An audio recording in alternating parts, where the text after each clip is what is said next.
Good afternoon, everyone. Oh, hang on, I'm on mute. Okay, I'm not on mute now. Good afternoon, everyone. Welcome to Federation Hall. I'm David Sequeira, and I have the pleasure of organising Art Forum here at the Victorian College of the Arts. And before I introduce our guest speaker, I invite you to join me in grounding yourself in the deep knowledge that for generations before the University of Melbourne was considered or the Victorian College of the Arts was even thought about, that the Bunurong and Wurundjeri people of the Kulin Nation practiced song and dance. They made paintings, sculptures, they shared stories, practiced healing on this very land. And those rituals and traditions continue today. And please join me, with great honour and joy that we acknowledge elders past, present and emerging. So our speaker today, Yvonne Todd, lives and works in Auckland. She uses large format film cameras to reference the language of precise commercial studio photography. Yvonne is interested in manipulating the conventional and familiar to create revised photographic conventions distilled from a broad range of material. Her reworking of cultural and photographic tropes and clichés results in unsettling portrait and still life images, which are often juxtaposed to form unexpected and provocative relationships. Yvonne's work is in major museum collections, including the National Gallery of Victoria, the Art Gallery of New South Wales, Queensland Art Gallery, Gallery of Modern Art, and the Art Gallery of Western Australia. I should also mention that Yvonne's visit to the VCA is, and a big shout out to these people, is made possible by the Ballarat International Photo Festival, which opens on Saturday in Ballarat. And another plug, Yvonne and I are doing a little in conversation on Sunday at 12 o'clock, and you can find out about all of that. But Yvonne has a major show at the Art Gallery of Ballarat as part of this visit. Yvonne is an Arts Foundation Tumi Laureate and the winner of the inaugural Walters Prize. She's represented by Fine Arts Sydney, Ivan Anthony Gallery Auckland and McLeavey Gallery in Wellington. Whether you're in Zoom land or here with us in Federation Hall, please join me in making Yvonne Todd very, very welcome.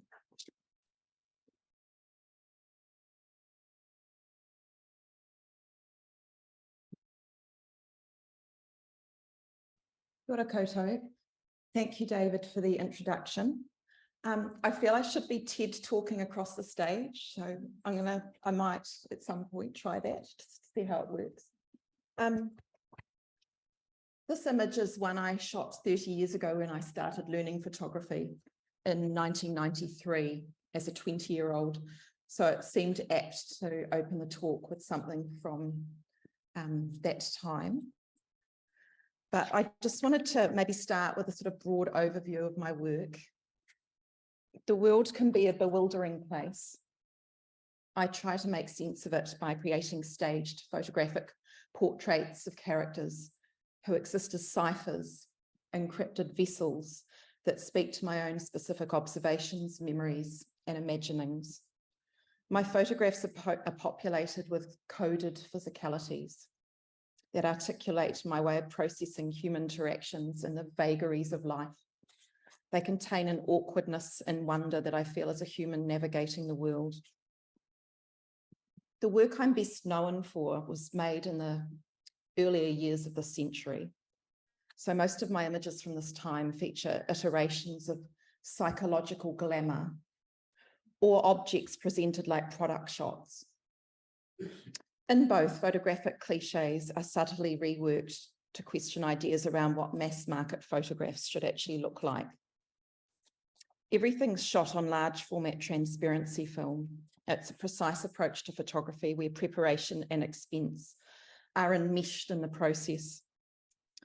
It's my sort of reflection on a way to shape a set of circumstances that kind of mimic high stakes photo shoots. And it's also my way of exacting control over something. I'm quite an impulsive person, and this kind of photography it just allows me to slow down and think quite carefully about what I'm doing, which is not something I really apply to any other area of my life. An early series, The Sea of Tranquility, was based on my interest in whether the moon landing of 1969 actually took place.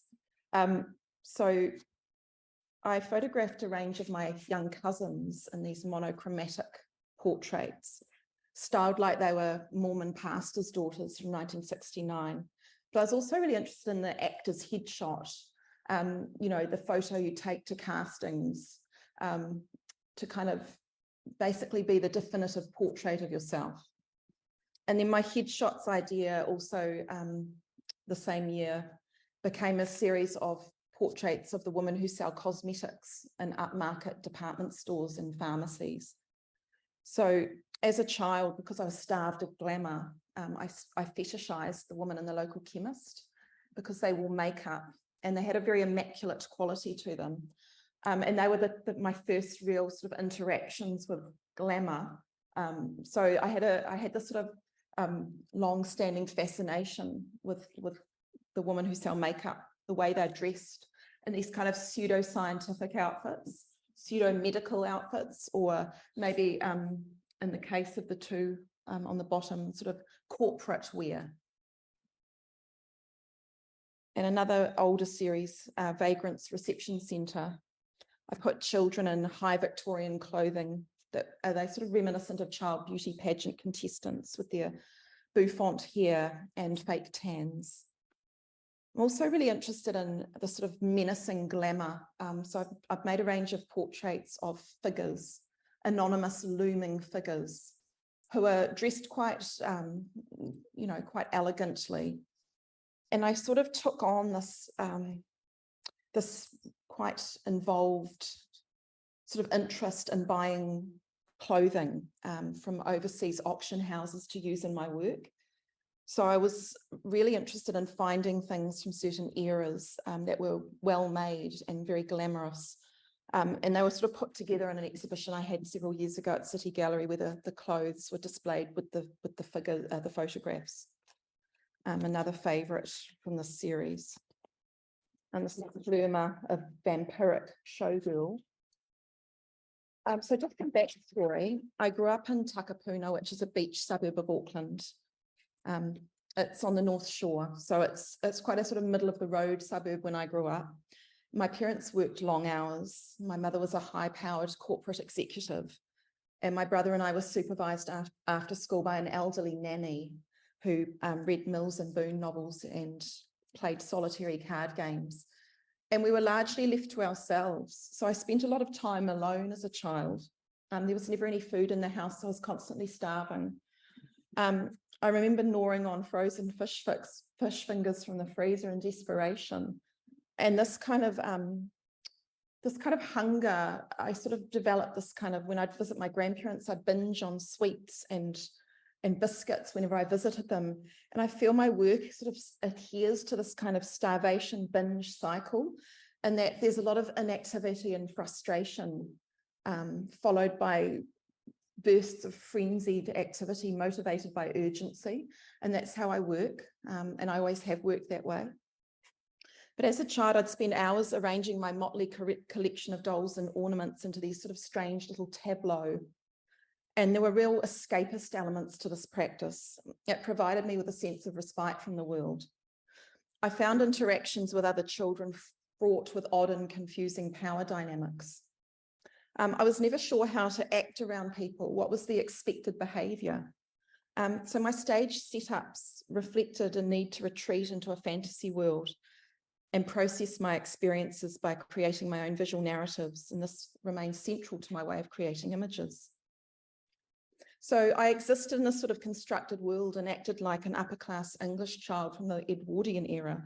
I'd call my parents mother and daddy, like Enid Blyton characters, and I longed to live in a grand old house with a turret and wear prescription glasses and have a broken leg with a plaster cast and somehow be more special than everybody else. And this specialness needed to be continually recognised. And when it wasn't, I would fabricate ways of getting attention. So I'm not kind of surprised that I ended up bringing all this sort of stuff together as an artist.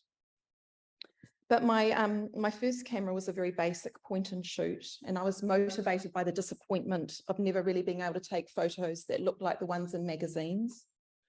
So when I started learning photography 30 years ago, it was suddenly, you know, like the specialized knowledge became available, and it was an incredibly exciting time. So I've sort of always been compelled to discreetly observe my surroundings and then report my findings back to myself. My first experience was really looking at photography was through family photo albums at my grandparents' house. So when I wasn't binge eating biscuits or knocking back cups of scalding hot cocoa, I trained my eye by casting judgment on my ancestors. The ones from Christchurch on my mother's side of the family appeared quite elegant and affluent, while those on my father's side appeared hardened by their years of toil on the scrubby back blocks of southern Taranaki. And photography has always been the medium that bewitched me. So my earliest images as a photography student were joyously unhinged.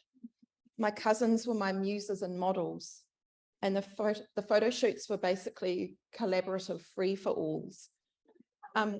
I wasn't massively technically minded. These are shot on 35mm film. This one's badly underexposed. They're not technically good at all. But it was just the fact that I was starting to direct people in front of the camera, and it was launching straight in with something that wasn't inhibited or held back in any way. So as a photography student, my work became more ambitious and elaborate. And I discovered the large format camera when I was a student, and that was sort of the camera format that I've always connected with ever since then. So once I trained in photography, I set out to establish myself as a fashion and editorial photographer in an already crowded niche industry in Auckland. This undertaking didn't really play out as I'd hoped. I attempted to connect with magazine art directors, but failed to generate much interest.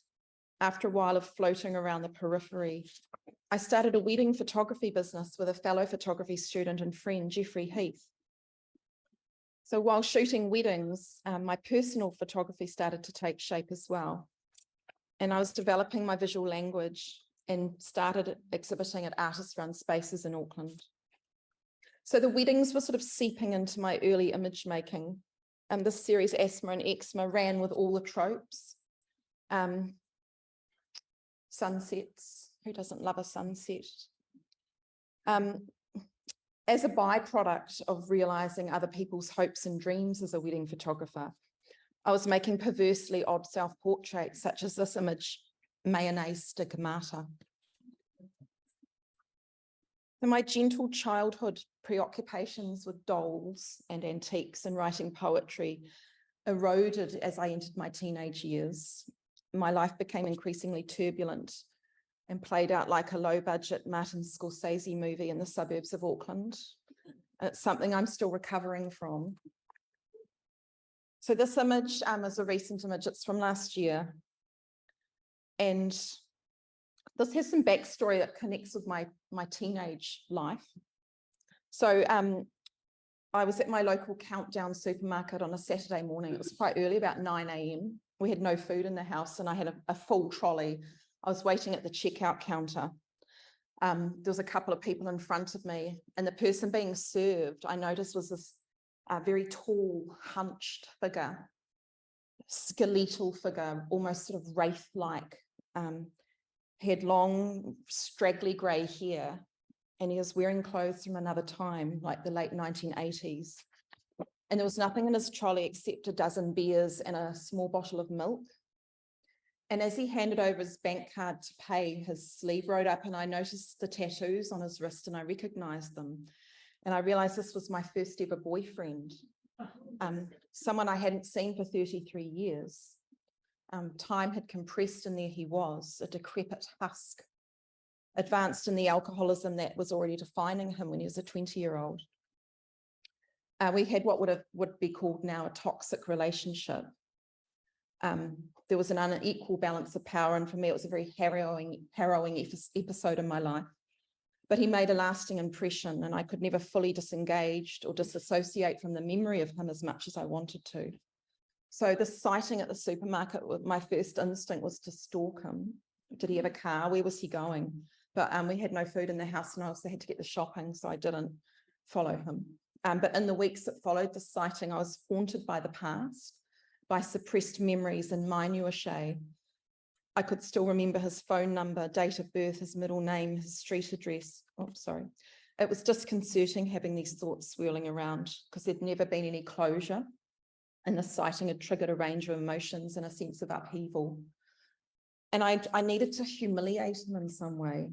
So I used my husband as a proxy and photographed him as an almost godlike or Jesus-like figure, except he's wearing pantyhose and an oversized red roller skates and a fake wood print romper suit. But this was my way of working through the experience of confronting a suppressed past that still felt raw. And for a long time, I've had a slightly fraught relationship with male figures in my photography. Before my 2009 series, The Wall of Man, people would ask, why don't you ever photograph men? But I couldn't imagine how I'd do it beyond something high camp, like a sequined Liberace-styled extravaganza. But then a series developed in my mind, and it became an idea that I was fixated on. It was going to be a collection of faux businessmen, and I cast them from a models wanted ad in my local newspaper. So this was the start of trying some new subject matter of sort of moving past the wigs and glamour and the makeup into something quite different. So I wanted these images to mimic the kind of photos you'd find in corporate boardrooms or, you know, on the walls of offices or in investment prospectuses. So I wanted the characters in the photos to look like they exuded a sense of trust and responsibility.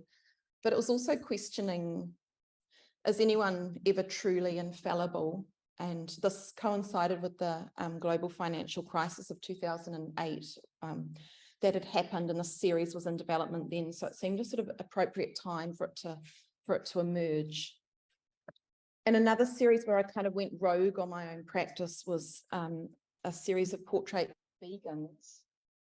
So this was okay. I found this on the web for series of portraits of vegans. Series popped up.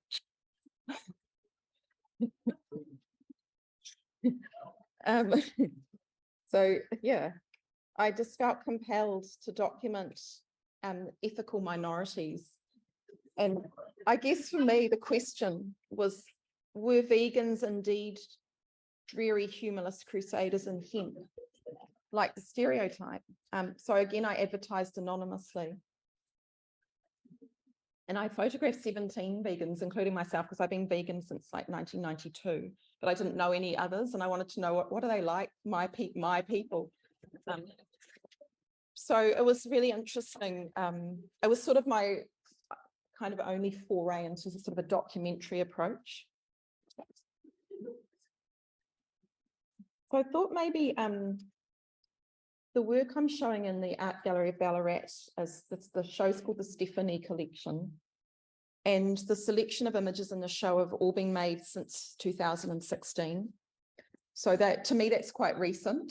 I think the older you get, you know, even like 20 years feels not that old, but for me, it's kind of, I call it recent work, even though it's over 7 years.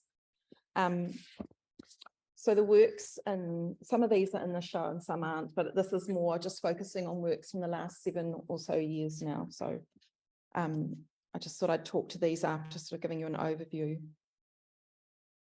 So this is 2 images that were shot at different times, but for me, often the connections between the work become evident much later. And this feels to me like there's a connection here and it feels obvious, but I only realized that when I was putting the slides together. But the frame, which is used, it's got like a default flower pattern fill from Photoshop version 4, kind of connects with this ominous figure, the pattern, this sort of cheerful psychedelic fabric, but in a very stern Victorian silhouette. But the upright nature compositionally as well. So I actually really like this as a pair, so I'll just put these together. It's slightly random. So in my more recent work, I started designing my own costumes and getting my mum or a local dressmaker to make them. So my mum has atoned for her absence in my childhood by being an unpaid intern / costume maker. And a lot of them are made from upholstery fabric. So there's something pleasing about the kind of the weight of the fabric, and it's utilitarian, but you also get some very unexpected patterns and colours. So they're not really designed to be worn, well, to be worn by couches and curtains, I suppose. But this became a new interest and also quite collaborative. So my mother and I'd run ideas past her, and it's allowed us to have quite a nice sort of bond, because there's no sort of right answer to any of these ideas. But because she's got more of a mathematical brain, she can kind of figure out the sort of the engineering side of making some of these things. And I've also, I'm really interested in the still life and the object, but I just don't seem to find enough things to photograph regularly. And this was a chance find. I saw something flapping in the gutter on a rainy day, and I thought it was a pink plastic bag. So I thought maybe I could photograph it. So to my delight, it was actually a disintegrating old raincoat. But I thought it had a jellyfish-like quality, the transparency of it or translucency of it. So in my practice, chance finds are valued very highly, because even though I think spontaneity is important, often my photos are quite carefully planned. So when something doesn't have to be laboured over and it just comes about with little effort, that's something I find really valuable. So, and some more another invented costume. So when I had my first child in 2016, I was sort of looking at all the sort of the accoutrements of baby stuff, and this was based on like the bibs babies wear. The constant kind of all the little things that you have to think about, like that you wouldn't before you had children, or the little mittens they wear to stop them scratching themselves accidentally, big squashy velveteen flowers. So I think my work took on a slightly more whimsical quality, but still quite, I think it still has a psychological feel, but it also became a bit, I don't know if playful is the right word, but something a bit more, I don't know, jaunty, maybe. And then I was also looking at kind of trying to sort of work in some other ideas, such as location photography. So this light is in the car park of the shopping centre, Shore City, that I've known since I was very small. And this is a vestige of the original mall. It's like the sole survivor. It's the only thing that sort of remains. The mall's been totally stripped out and refurbished many times. But as a child, I thought it was filled with orange juice. So I went back, I got permission from the mall to take a 8x10 large format camera and like road cone myself in the car park and do this ridiculously over the top shoot that would have sufficed with, a digital 35mm camera. It was about sort of claiming this object as my own. So sometimes what I do doesn't really make sense to me, but I feel compelled to do it. So I don't generally question, unless, it's of high risk in terms of safety or logistics. And also I've been doing a few interventions with my second cousin, Gilbert Melrose, who ran a photography shop in Matamata, which is a small town in the Waikato. So it's a kind of a farming town. And Gilbert died in 2008. He was my father's cousin, so he's quite a bit older than me. But because him and I kind of had this bond over photography, he basically bequeathed all his cameras and photos to me. So I inherited this vast trove of negatives taken from when he was quite young up till when he died. So he was a very keen sort of amateur photographer. And a lot of his photos are very sort of camera club. He had a certain subject area he was really, really drawn towards. He had a lot of animals in Australian zoos in his collection. There were a lot of koalas, emus, kookaburras in his archive. But he also had some other images, and this was this one-off, a sea lion.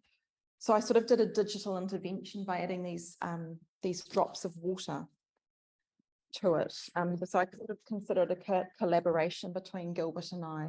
And I guess my regret with Gilbert was that I never really got to talk to him that much because I didn't know him that well. And I would have liked to have found out a bit more about him because he was quite eccentric. He lived with his sister his whole life and neither ever married.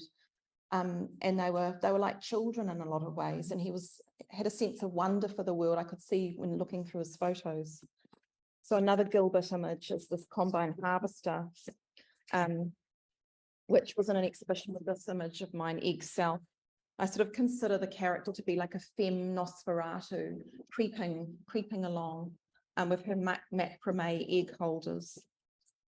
And again, finding those odd things in the landscape that are just there asking to be recognized and seen, like the sort of folk art tractor tire floral sculpture, which is just down the road from where I live. How am I going for time? I feel I should speed up. Okay. Yeah, okay.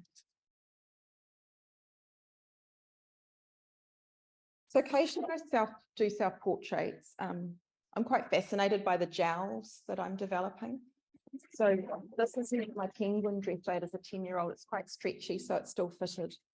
So this was in the 2021 photo Biennale, and it was in the Royal Botanical Gardens in Melbourne. There was a commission and I had several works in the gardens, so kind of speaking to the gardens, and I was interested in the way we sort of think about nature, the special qualities of nature and what it gives us. So the way the flowers being considered. And then my pregnancy portraits, because I mean, it's like it's like the ubiquitous kind of thing you probably should do. But you know, the tie-dyed leotard was just, I don't know, I just wanted to look kind of, I didn't want to wear white linen. White linens, you know, seems to be the go-to. And then I did a sort of a double portrait of Colin in another wig and I with our twins. So these are, we had twins unexpectedly, and I was looking at the sort of the trophies of our heteronormative unions, the fruitful couple, slightly ravaged by time, aging hippies, but nonetheless our best selves. So it's kind of a double portrait that riffs on those famous unions in art history. The Arnolfini wedding by Van Eyck and the Duke and Duchess of Urbino by Piero della Francesca. So we're describing it as aging hippies in linen smocks proffering their offspring in tie-dyed onesies. So I've taught at tertiary level for several years, and then in 2021 I got involved in a project with secondary school students called Creatives in Schools. So I taught sculpture to a range of different school students at a high school in Auckland. And as sort of an offshoot of teaching sculpture, I became more attuned to the possibilities of using found objects in my work. So this image was made around that time, and I bought these silicon muffin trays. There's a store called The Warehouse in New Zealand. It's sort of like the ubiquitous big box kind of discount variety store.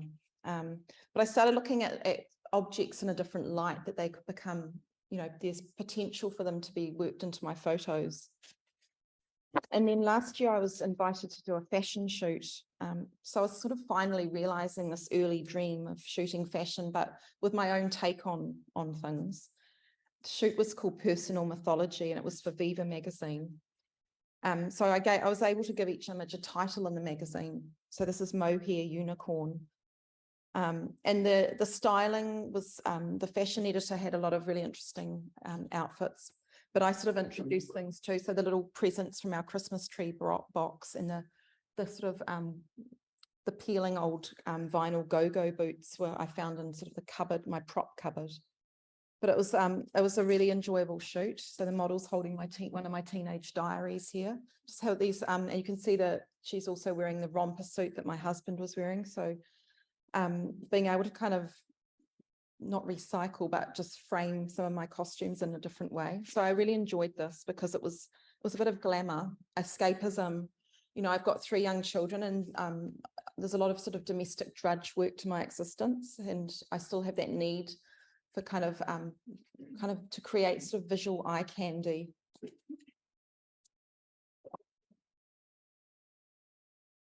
And then just some more recent work. So I guess for me, the focus at the moment is continuing with the portraits. So this is Cloudy. I've just written in my notes an ingenue and a mousy wig.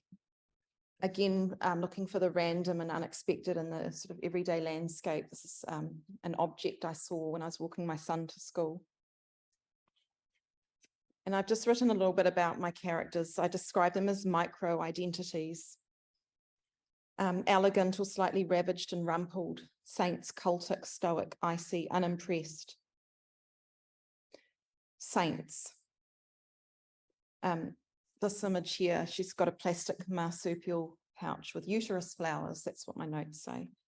And then accusatory. So I'm really interested in like conveying a lot with facial expressions, because it's not easy to do in terms of giving direction and not having things look sort of overdone. So it's quite a subtle kind of way of kind of getting a performance out of the people I photograph.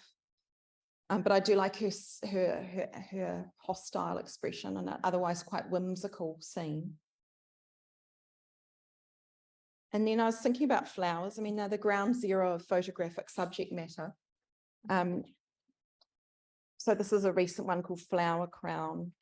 And I suppose that my teaching of sculpture for a short time, that's still sort of with me, ways of arranging objects in imaginative ways. And then some very recent work. So this image, La Montre, was retrospectively inspired by Julia Margaret Cameron's Pomona portrait. And Polly Tulip. So as a child, my cousins lived in a farm, and there was this very, very old kind of abandoned house on the property. It was kind of a midden of refuse from the former inhabitants. So there was just piles of old magazines, cigarette cards, detritus everywhere, and there was an attic space, and it was just full of old stuff.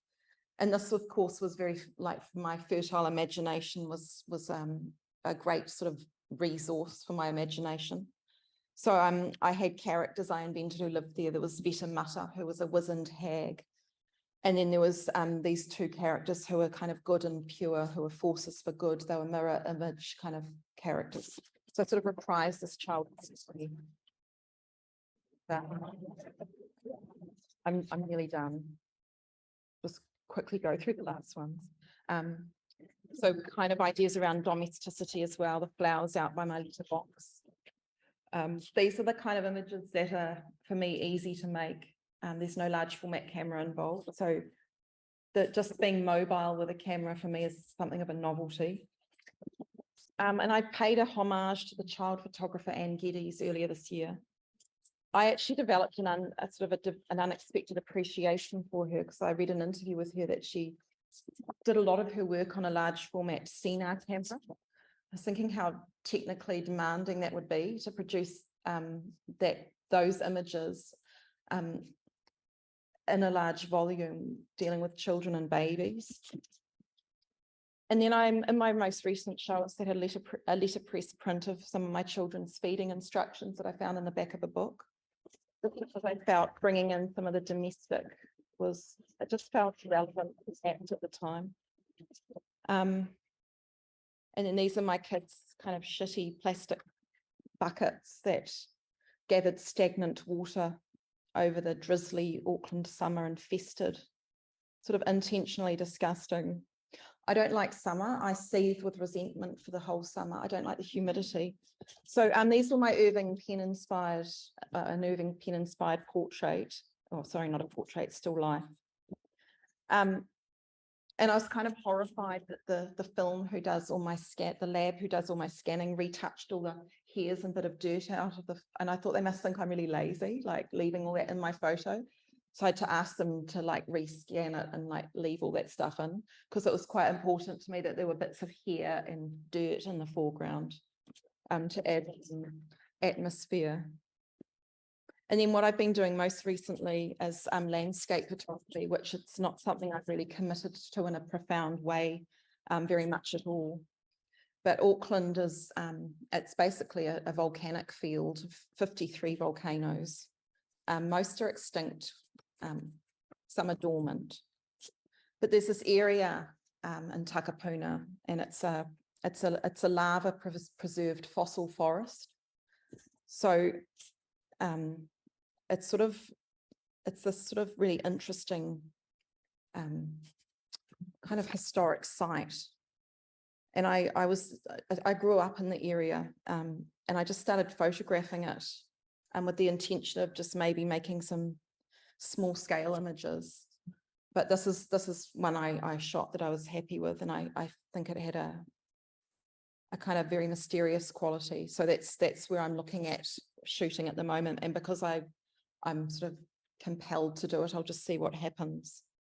But it's quite nice just shooting with a handheld medium format camera. So just trying some new things, trying to like change things up a bit and take some risks.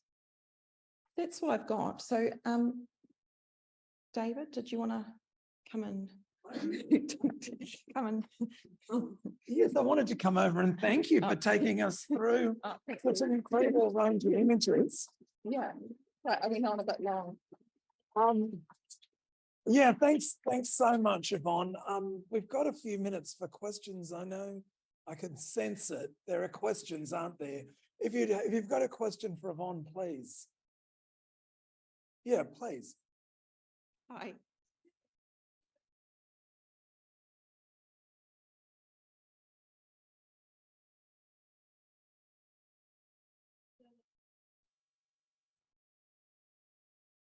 Not really, although I like looking at historic and contemporary fashion. I don't buy fashion magazines. I find them too intimidating. But I like looking at auction houses and people with Instagrams of, so I do look, but I don't tend to, I keep a sketchbook and I just kind of draw random things, and sometimes something makes sense.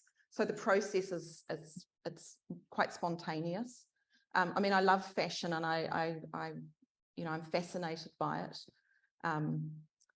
But I can't bring myself to look at fashion magazines unless they're maybe 30 years old. Then I'm like, I don't know. Yeah, thank you. Anyone else? Yeah, please. Is your interest in history's peripheral characters like January, Wellington, and Christine Onassis and things like that? Is that informed by the North Shore being somewhat peripheral to Auckland and the tyranny? Possibly, I hadn't thought of that, but yes, possibly, because also like when I tried to be a fashion photographer, and I've got a few sort of middling jobs, so I always felt very peripheral in that sense. And I quite like, I still live in the suburbs, so I don't really seek out the epicenter. I think so. Yes, that's an interesting take on it. Yeah. Vicky, did you? Yeah, please. Thanks, Yvonne. It was so pleasurable. I can listen to you talk about your work for a long Thank you. But I'm so intrigued by your relationship with your mother and the story of you eating, something on frozen fish will stay with me. But and then her becoming your unpaid intern. Yeah. But did you featured in your work?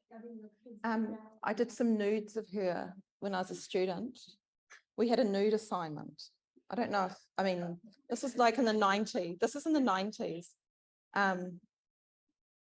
Very controversial nude assignment. And most of the students used their mothers. So that's the only time, and she refuses to be in it now. That was it. She did it. She did. She got naked for me. She wouldn't now, but I feel that a lot of mothers were exploited in that process. Yeah.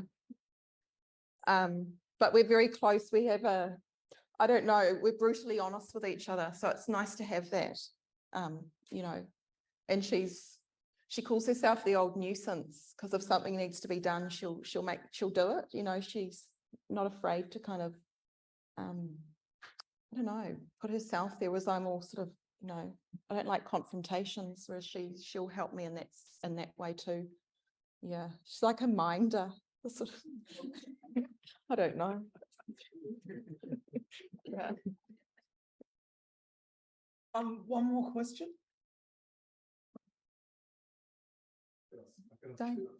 Okay, go on. This one, Yvonne, I really enjoyed it. A question about the mention of auction houses that you would with some rock and country images years back, and I wondered if those came from specific collections and whether there was a specific, subjects that you were seeking out or seeking to emulate, perhaps, but whether there were particular garments that you were looking for. And then the other question is unrelated, and that's something about the way you work, like the studio at home, and what is your kind of setup in terms of the way that you work in terms of the kind of studio setup that you works a lot of works take place. Thanks, Dane. So the clothes, it's really just what catches my eye. I don't do it so much now. It was there was sort of a time when it was quite a focus, but it was really just, you know, you're from New Zealand, you'll understand, like you can't go to secondhand shops in New Zealand and find amazing vintage sequined dresses and things like that. So it was the lack of accessibility. And also auction houses, you know, the market sets the price, therefore things there's a possibility that they're affordable, you never really know. So it's more like the finding of things that I always liked, you know, where things might pop up and, you know, if everything aligned, then you could get it. But I wasn't always ever sort of looking for anything specific. It was just what would catch my eye, and then I'd maybe plan a shoot around it. And I work from my lounge at home, so I don't have a studio. I just set lights up and pack them away as needed. So I've got paper backdrops, you know, the rolls of paper. So I just set them up. I don't know if I had a studio, would I use it very often? I don't know if I would. I sort of shoot in these frenzied bursts, so therefore it's, I don't know, I think it would be a wasted, possibly, resource to have. So yeah, I just set it up as on an as need basis. Yeah, at home in the suburbs. Yeah. Yvonne, really, on behalf of everybody here and everybody in Zoom land, firstly, congratulations on this, like, an amazing career. We haven't seen it yet, but congratulations on the Ballarat show. But just thank you so much for your generosity and your willingness to share not just about your work, but about the intricacies and the relationship, the lack of separation actually between what you make and how you live your life. It's incredibly generous. So thank you so much for that. Okay. Please. Thanks, everyone.